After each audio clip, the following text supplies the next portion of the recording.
See what happened, I was born and raised in India, and pretty much into my late teenage, that's when I used to read about United States, Canada, all these North American countries, and then I was very good in academics.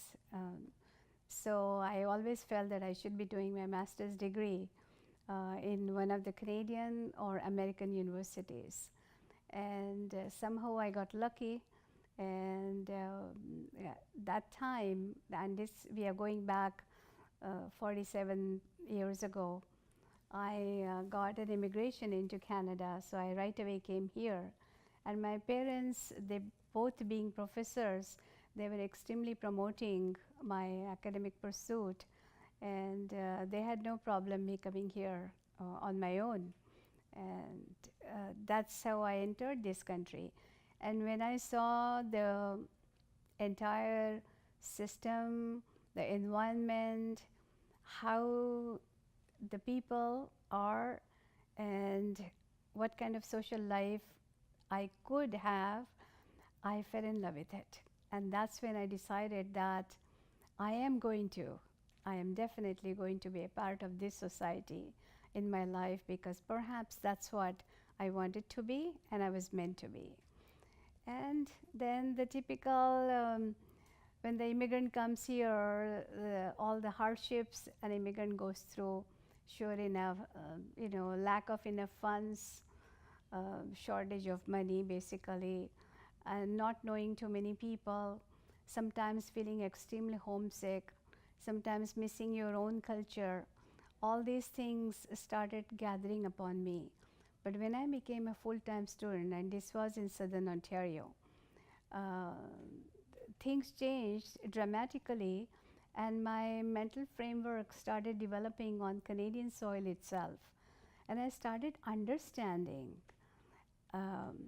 how, not just how the people are, but how their psyche works. And I started understanding, getting involved with it, and perhaps my own framework, my mental framework, was getting molded in that shape. And I think I was very happy, I was very lucky to have this beautiful opportunity offered, and I tried to make the most of it. And that's how, my first few years in Canada were. And then once I got my master's degree in clinical chemistry, and then got my citizenship here, my life started as an immigrant, as a citizen, as a contributing member of the Canadian society.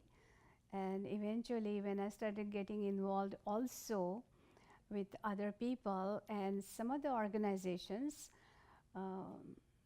that helped me integrate into the Canadian society even better and at a deeper level. For example, I was teaching English to the new immigrants for almost 6 years. I did that as a volunteer. And that's when I realized two things actually. That myself being fluent in English right from the beginning, it was such an asset for me. That was one thankful feeling I developed. And another thing was not knowing the language of the country and trying to settle down here is so hard, because I was teaching such people, especially the women, and I have written stories about that. How hard it is, how isolated you feel when your spouse goes to work, your children go to school, and you are alone. There is a little bit of fear in you because you don't know the local language. So that's the other perspective of not knowing the language. And that's when I started getting more and more involved in the organizational social work and on a volunteer basis.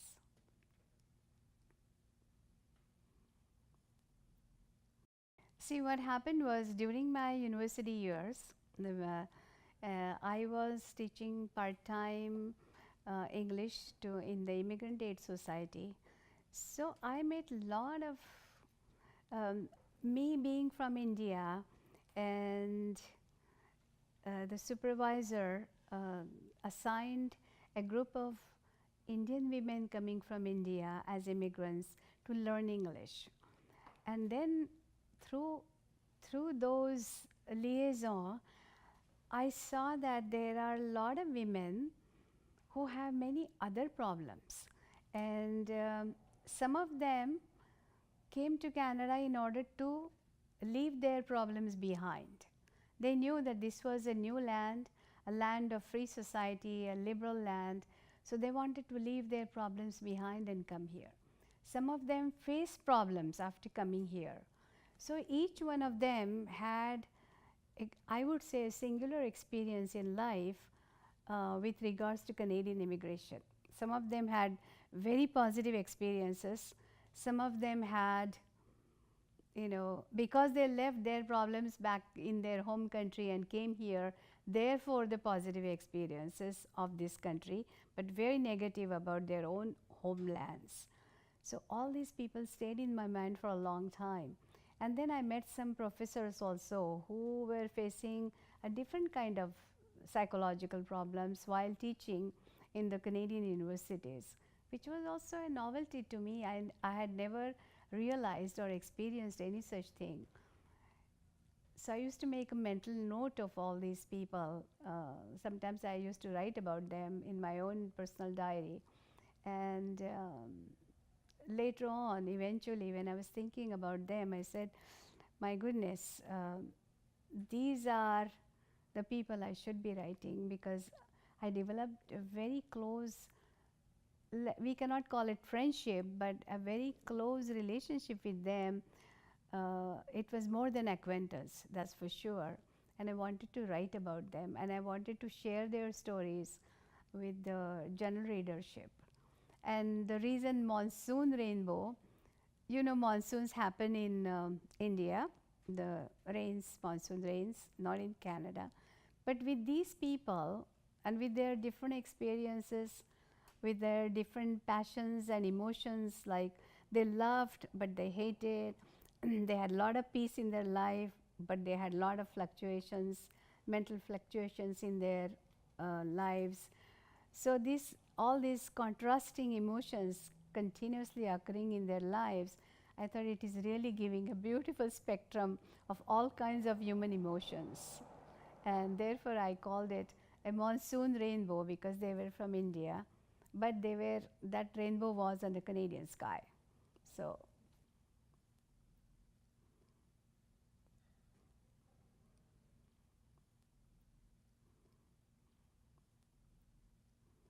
this collection of stories, these are all real people, real experiences, and although they are all based on immigrants coming from India, after working for many years with different immigrants aid societies and organizations, I have found that there is a common thread thread of humanity among all the people.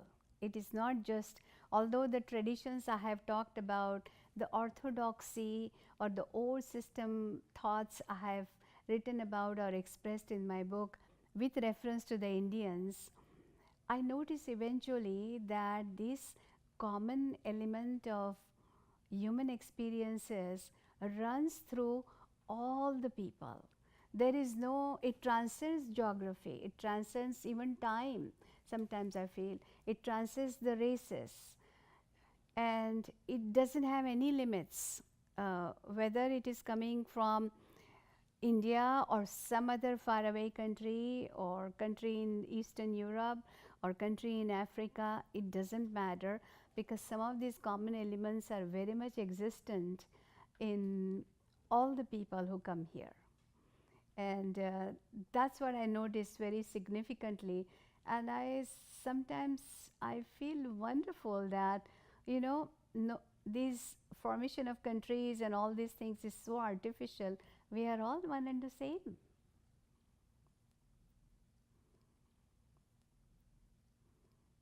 In Canada, we have multiculturalism with mosaic. When people come here as new immigrants, if they meet some other people, speaking the same language, having the same system of traditions, same traditions themselves, having the same style of being raised and nurtured, eating the similar kind of food, participating in their own festivities. Someone might think that these are all one community people, but then that eradicates the fear. They feel that they are not alone. In spite of coming to a new country, they are not alone. The fear of new culture, new country, new place is wiped out completely. They start meeting their own kind of people, and then eventually when all these fear like things are all wiped out, then that is the time then they start looking around, and that helps the integration better. So having a mosaic type of concept and having the multiculturalism very much alive, what we are doing to the new immigrants is, yes, you maintain your heritage, yes, you maintain your culture, yes, you speak in your own languages. At the same time, you be a part of this big fabric of Canada. And I think that's where whether you are from this country or that country, the commonality stands, and I salute that. Continue.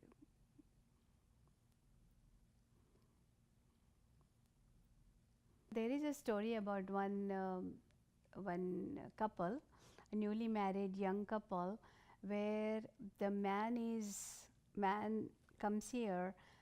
The man is basically a gay person, but he has no way of expressing himself ever in his own culture in India.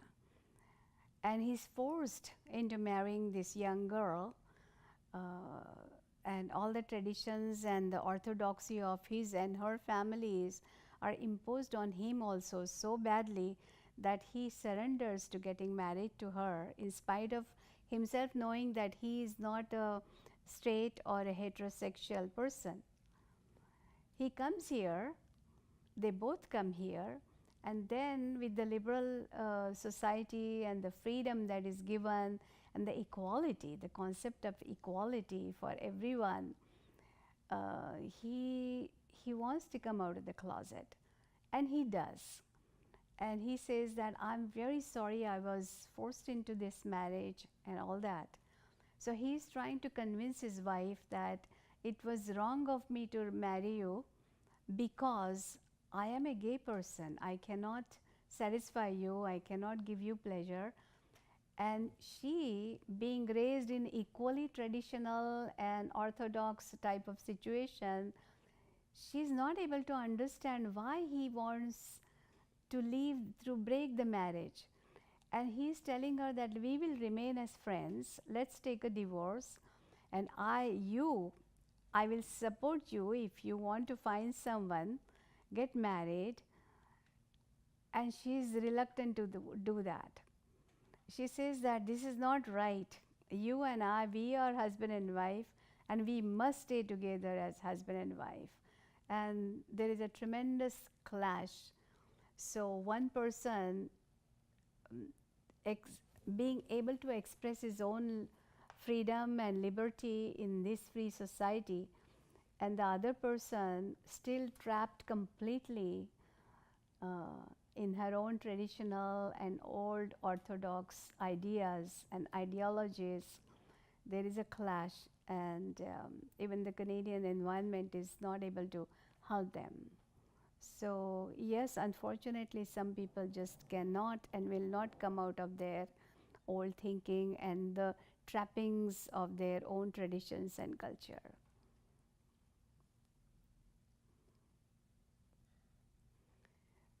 The first and the foremost, I feel, and that's my experience, is knowing at least one of the two official languages of the country.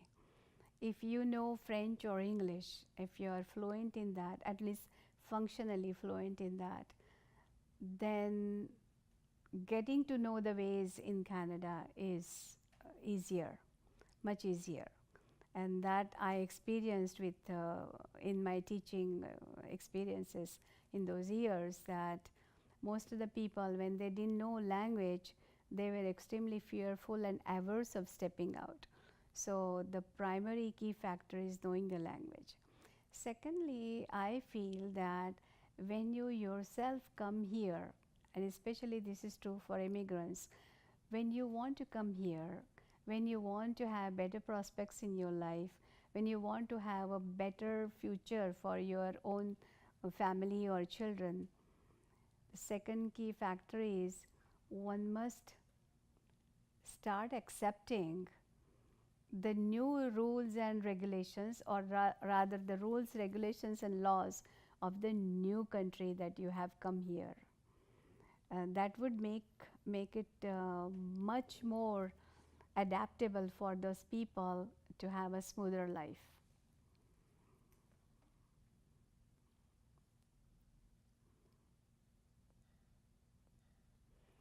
Multiculturalism is one of the best concepts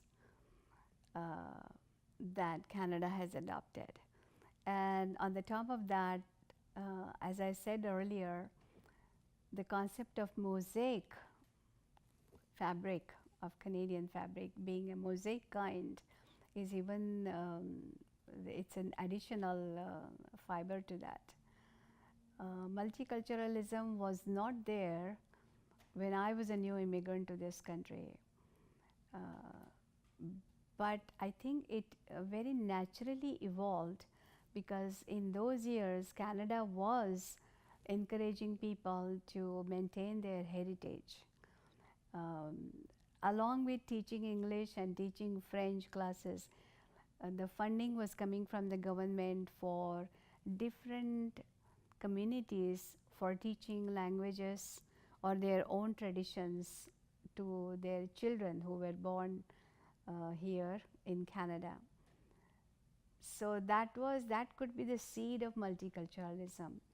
And through this heritage training, through these various languages of the world being taught to the children born in those specific communities, multiculturalism slowly started from this seed and became a law, was coded with the rules, and as I said, the Canadian became one of the major aspects of the Canadian system.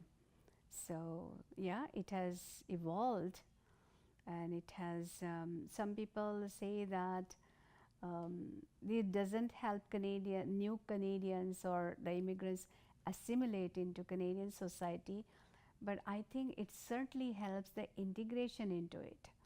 And I would prefer integration into the Canadian society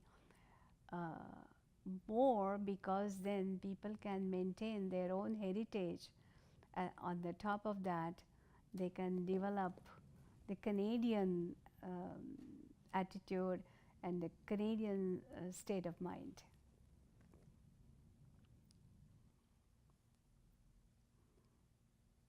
Canadians are basically extremely polite people, extremely civilized people. They express their gratitude very easily and quite frequently.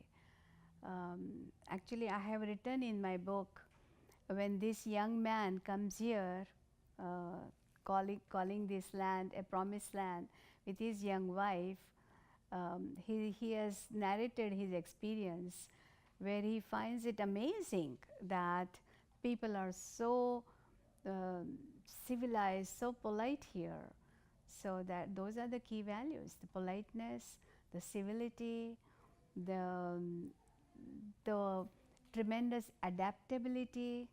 There are so many people coming from so many countries and calling this a home, settling down here, but they are very generous, accepting all of them as part of Canada. Those are the key factors. And I would like to read that passage in relation to this question. Narayan cleared his throat at this point and continued. The Canadian immigration and customs officer started his questioning with a pad of papers and pencil in his hands. However, prior to asking us any questions, he pulled out a couple of chairs and told us to sit down and offered coffee. This was our first pleasant surprise. We nervously accepted his offer and felt a little relieved. This cordiality on part of a government official, quite contrary to what I had heard from anywhere, was a new experience to us. Imagine a customs officer doing all this to new immigrants before even the questioning process starts. I liked it a lot. I turned to Lakshmi and said, "You see, the civility and decency of these countrymen starts right here at the border." And she nodded, fully agreeing with me.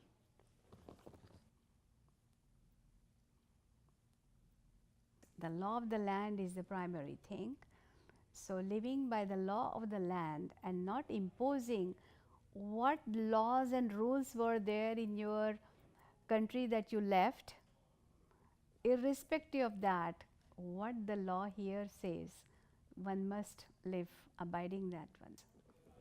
When the new people come here as immigrants and they expect the locals or people already there accepting them, welcoming them, so also when these people become one of the Canadian fabric, when they take their citizenship, they should be showing that level of acceptance to the new people who are coming to their country, which is Canada. I have started doing the researching for a book based on historical data and historical fact, and I'm calling it fiction because I'm also going to have some fictional characters that, and these are the experiences of my parents. One book, see, when I did my master's and PhD in classical music, the title of the thesis was Classical Music of India, the Canadian Point of View. And it was right away accepted, and I did it through the University of Bombay. And from my thesis, after I got my PhD, I started teaching in various universities of the world. And then the book came into effect, the Classical Music of India as seen outside India. But it started with the Canadian point of view, basically. And some of the books I have written, they are in Marathi language, for which when I left my biochemistry field as a scientist in medical research, I used to take a lot of that knowledge from here, of course with the permission of my supervisors and the scientists here, and go to India and try to inculcate that knowledge in the regional language of Marathi there. And it was a hit because they said that when we come to your lectures and listen to this new scientific data that you are coming up from and you are bringing from Canada, if you write something about it, we'll be able to read it even after you leave. So I started writing books, and there are stories, again collection of stories. These are all scientifically fact-based stories, and all the knowledge and the factual data and everything, the resource is my Canada. I have taken it from my Canadian resources and then developed them into stories and tried to give that knowledge to the Marathi readership in India. So things like genetic recombination or intrauterine growth factors or visualization technique, which is followed very commonly in the cancer therapy. All these things, the research is done primarily in Canada, and I'm taking it for spreading that knowledge among the non-English speaking readership in India.